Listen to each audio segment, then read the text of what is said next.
Hi guys, my name's Alana. Welcome back to my YouTube channel, Mental Health with Alana. If you're new here, please click the red subscribe button, give this video a thumbs up, and also press the bell notification so you know every time I post a video. If you like to look at my Instagram, I'll put it up on the screen for you to follow. I post weekly and daily kind of stories and updates on my mental health and just other life things. So if you want to follow, then you go do that. Today I'm going to be talking about psychosis and how it is a very lonely experience. So psychosis is a lonely experience because it's very hard for people to understand who haven't been in psychosis. People who haven't experienced psychosis don't really know what it's like to have a break from reality and to hallucinate and to have delusions. And they can try to understand, but they can't really, they can empathize, but they can't ever really fully understand what it's like. And psychosis is a very scary thing to go through, and it's very confusing, it's lonely, and you feel very disconnected from the world and from yourself. And I think with psychosis, the reason why it's so lonely is because you feel like you're hearing voices or you're seeing things that aren't there, or you're hallucinating. You're having these delusions, and the delusions that you're believing, you're 100% thinking that they're true, and everyone else is telling you they're not. And it's like trying to tell someone that the sky is blue when you think the sky is pink.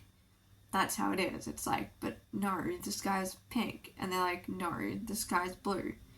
And you're like, what? And you're arguing with them and getting upset because you're like, why don't you understand the sky is pink? So because of that, it makes it really lonely because you're the one experiencing the delusions on your own, and you're thinking that they're right when everyone else doesn't, which makes it isolating.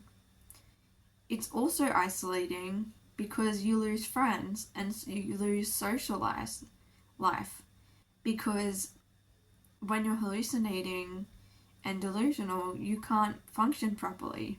So you can't socialize with people, you can't maintain friendships. You may think that your friends are out to get you, that your family members are out to get you, they're spying on you, they're sending the police after you.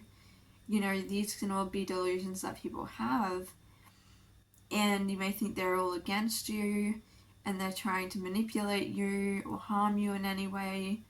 And so you feel isolated and alone because you have no friends or family, or if you do have friends and family, you feel isolated because you, in your mind, in that state, you think that they're not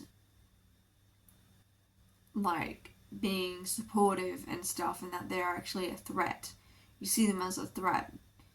And I remember when I was going through quite bad psychosis, I just didn't know anyone else who was going through psychosis, and it made me feel really lonely because I didn't have anyone to relate to.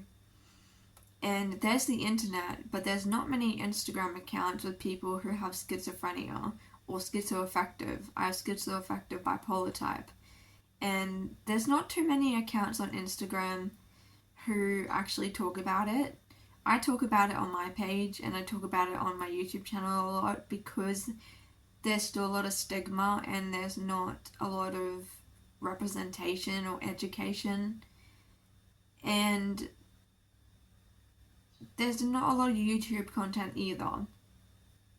And so it's isolating because you feel like you don't know anyone who's going through what you're going through, and so you're basically kind of stuck on your own. and you feel like you're the crazy one, and why is this happening to me? Why isn't everyone else acting normal? You know, what's going on? You may be super confused about what you're hearing, what you're seeing, what you're smelling, tasting, touching, you know, with hallucinations or delusions, or with like the the cognitive symptoms. You may get like catatonia. I mean, all sorts of things come along with schizophrenia. And the other thing that makes it lonely is the fact that there's a big stigma around schizophrenia. And there's a lot of stigma.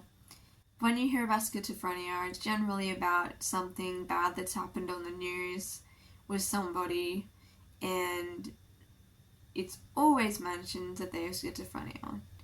And it's like very disappointing because they're literally only showing the very few rare cases where people are unmedicated and untreated and they ended up doing something bad. And if they were medicated and treated and had support and things like that, I'm sure that majority of the time those events wouldn't have happened.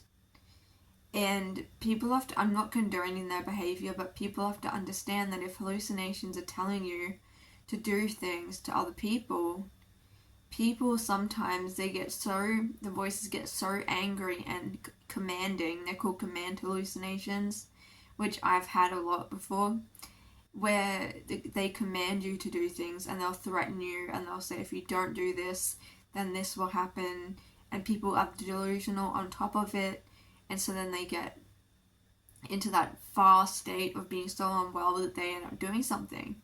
But the thing is that it puts a really bad press of what schizophrenia is, because for most people that doesn't happen. Most people are just living their lives, and even when they're unwell, they're not doing things like that. And people are actually more susceptible of being harmed themselves than them harming other people when they have schizophrenia. So the stigma around schizophrenia and psychosis in general makes it very lonely. And I know when I was going through it, I definitely felt like there was a stigma. And I actually had a situation when I was very unwell with a friend, and it's all made up now, it's fine, we figured it out. But I had a friend who didn't understand my illness, and she said a couple of things that were very hurtful, and was basically just, telling me you just need to think more positively and exercise and read your Bible more and pray more, and it's not really a mental illness, it's just a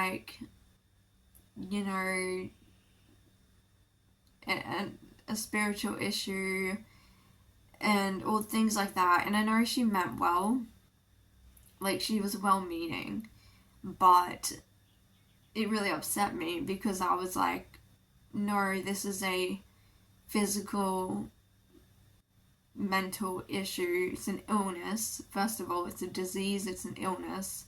It's your brain. Your brain is an organ, and it is a medical condition, and it should be treated as a medical condition.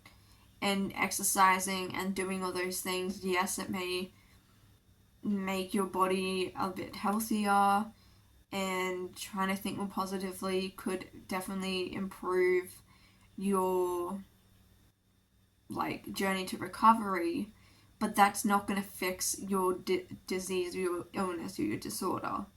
You need medication, you need therapy, you need a medical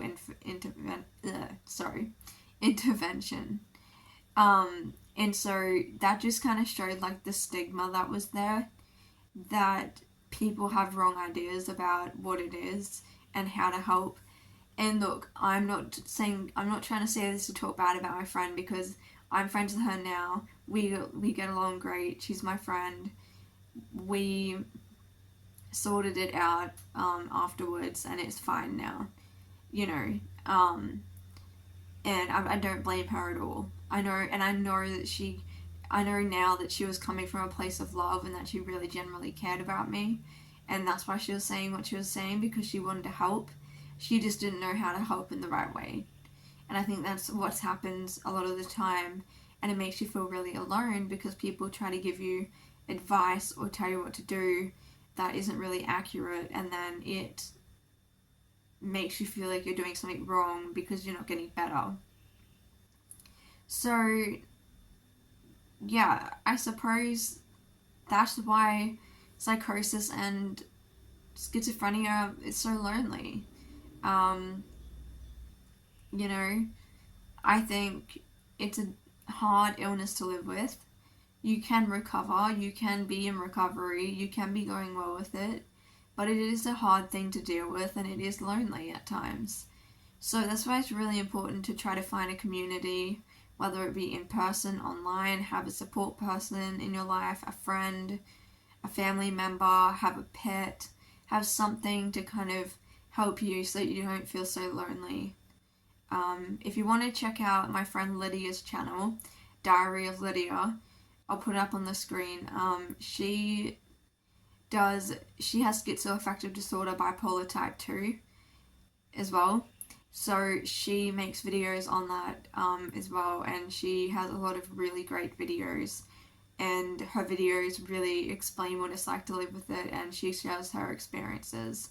So please go check out her videos and her channel because it's really great, and she's my best friend, and I love her so much. So yeah, go check her out. Thank you guys so much for watching this video. Hope you enjoyed and you learned something from it, and I will see you in my next video.